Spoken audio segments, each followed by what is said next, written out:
Evan was, he just loved life. He loved his family. He just, that's, he was just a loving person. Joyous all the time, happy all the time, just smiling and goofy. But he was just like a big teddy bear, a big sweaty teddy bear who always wanted to give hugs.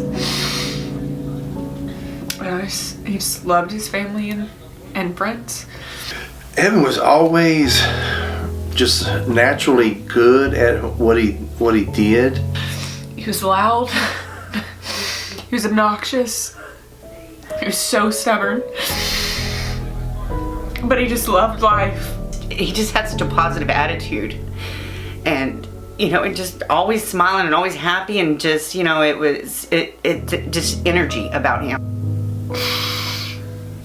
It was my first best friend.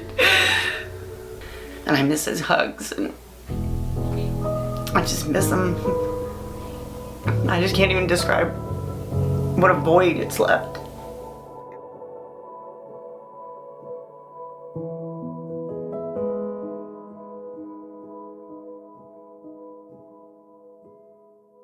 Yes, very excited for the baby. He was happy as he could be. She was pregnant.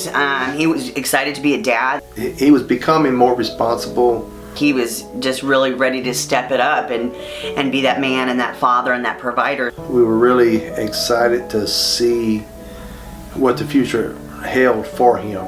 The last conversation he and I had was that Friday. He called me. He was out doing a job, and the man that he did the job for said, God's got something great planned for you. And Evan was so excited, and he called me, and he's just like, Mom, nobody's ever said anything like that to me. And he was just overjoyed. And so our last text message to each other, I just had said, buddy, I'm really proud of you. I love you. I can't wait to see what God has in store for you. Sorry. So, yeah.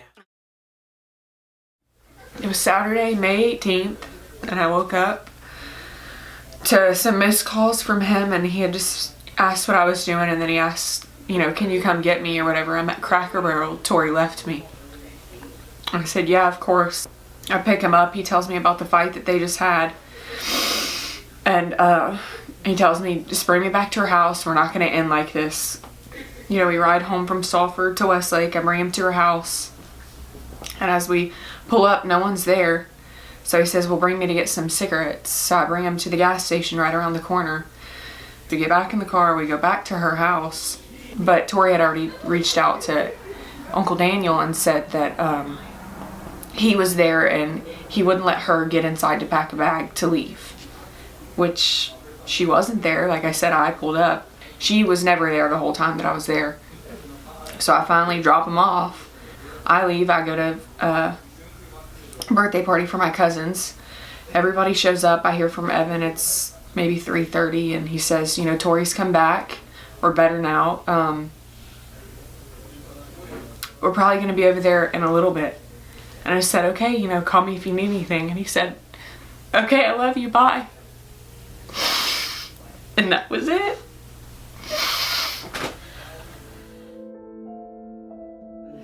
We'd gone to church that day, came home, just a normal day. So I got a call from his friend Malik asking me when was the last time I had talked to Evan. I said, well, Friday, but Paige had talked to him Saturday. He says, you need to go check on him.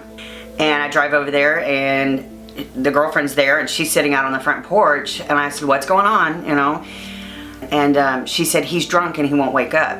So I go in the house, and I'm like, Evan. And as I get close to him to kind of shake him, just everything seemed so clean, and he seemed so clean and kind of glistening. And I said, did you bathe him? Why would you bathe him? And she just said, I didn't do this. This isn't my fault.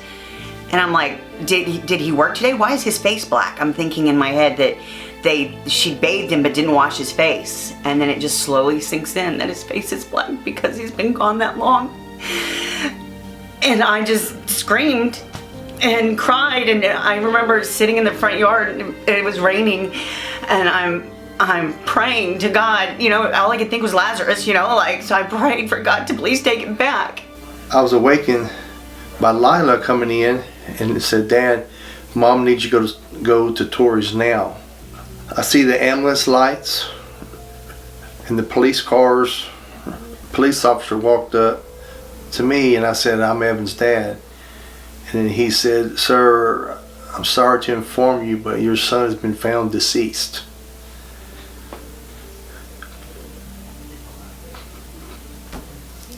And it's like somebody punched me in the chest. The coroner, even though they didn't do an autopsy, at the scene had told my husband that the time of death was approximately 12 to 18 hours. They were leading more towards the 18-hour mark. Tori had called a friend that worked at McDonald's, and I don't know what she said to him to get him over to the house, but he went to the house, and he took pictures and video of Evan, and he called Malik and said, "Bro, Evan's dead. You need to get here." And Malik just didn't believe it. He was like, "You're stupid. Like, did you call 911? Well, no, they hadn't called 911. This was 11 o'clock Sunday, I think, that he'd said he'd gotten the call from Tori. And he said when he got there, she was cleaning. And he was like, you're not supposed to touch anything. Like, what are you doing? And that's when she took his wallet and took his bank card and said, "Well, he's not going to need this anymore." She acted like she said she just got there and that he was drunk and wouldn't wake up, which at the time, it didn't process. By the time you get there to find him, he had already been gone for approximately 12 to 18 hours. Yes. And she was acting as though she just got there. And so there were photos liked on Instagram and Snapchats Answered from Evan's phone after he'd clearly been gone. The phone that they took from Tori is not the phone that he normally used. So there's at least one other phone that's out there that has calls and texts and everything else on it, but we have no idea where it's at. So he was at the house, but she was not. That's what she says. She was rented a hotel room in Benton. So based on the coroner's report and what you can find out, Evan would have already been gone by the time she was in Benton? Yes. I think the way the neighbors talked, there were a lot of cars there. Looked like they were having a party. I think Evan overdosed and they realized it, and I think they all scattered. There were no drugs around Evan, no needles, no stuff on the coffee table, just nothing to say that it was drugs. The detective told me that when you're an avid heroin user, that it doesn't hit you right away, which I found odd because my son took enough heroin to kill himself, but he got up and cleaned first. That seems reasonable, That just seemed odd to me, like where'd all that stuff go? If he was home by himself, who cleaned? It was that Monday that I would let his bank know that he had passed away, and they called me and said, "Hey, there's some activity on his account." Somebody took his bank card, so we're wondering, well, is it tied to him passing away? We just knew that he wasn't by himself, that there's more people know what's going on and nobody's saying anything. When we went at the funeral home, there was a young guy, the young man who we find out is, he's a known drug dealer in the area. The police know about him. The sheriff's department knows who he is. But he was telling me that he was with Evan Saturday. And he said him and his girlfriend and their little baby were there. And he said Evan was nodding off. And so they left 7 o'clock Saturday night.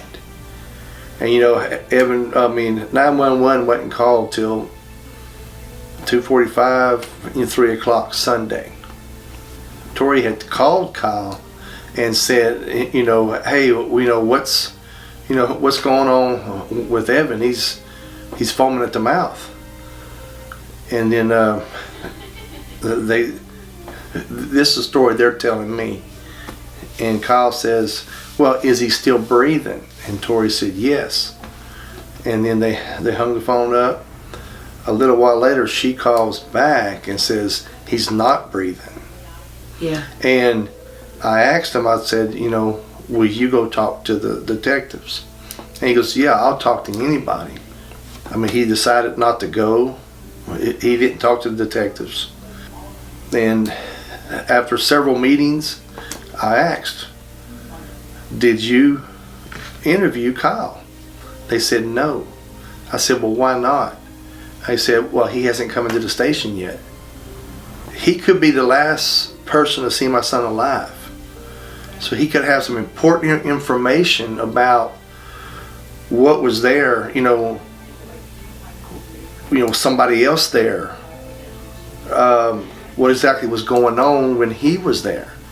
He hasn't come into the station, and they're not looking for him to ask him questions. I mean, they've given us a lot of helpful information that we have forwarded to the local police department, but to our knowledge, they have yet to reach out to any of the people that had come forward. Clearly somebody had cleaned the house. So I mean, who does that? Why is that your first instinct?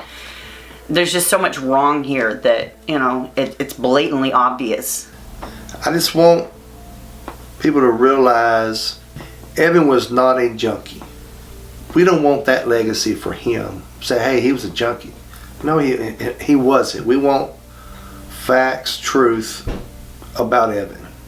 We don't even know the cause of death. It says, the coroner's report says undetermined.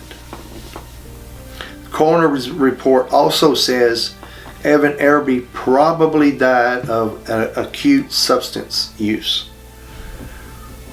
But the word probably is what sticks in my gut and don't sound right, because probably doesn't tell me what he died of. What is your message to the Westlake Police Department? What would you like to tell them? For the most part, I know they want to do the best they can. What we're getting is not the best. I'm disappointed because it's like Evan's death, it's not important. I feel very little effort was put in trying to solve this case. And that is the disappointment. I think that they just wanted to sweep it under the rug. It's, another druggie gone, no big deal. But there's more to that story. There's more, people in and out of the house, strange phone calls, made pictures being taken, just nothing adds up. And the person that told my husband at the funeral that he was with Evan at 7 o'clock Saturday night, Evan was nodding off, but he was still breathing and everything. He said, I made him some fish sticks and I left. To this day, to our knowledge, he has never been interviewed by our local police department. And when we asked, why have you not interviewed him? He admitted to being with Evan last. He could have been the last person to see him. They said, well, he hasn't come into the station yet.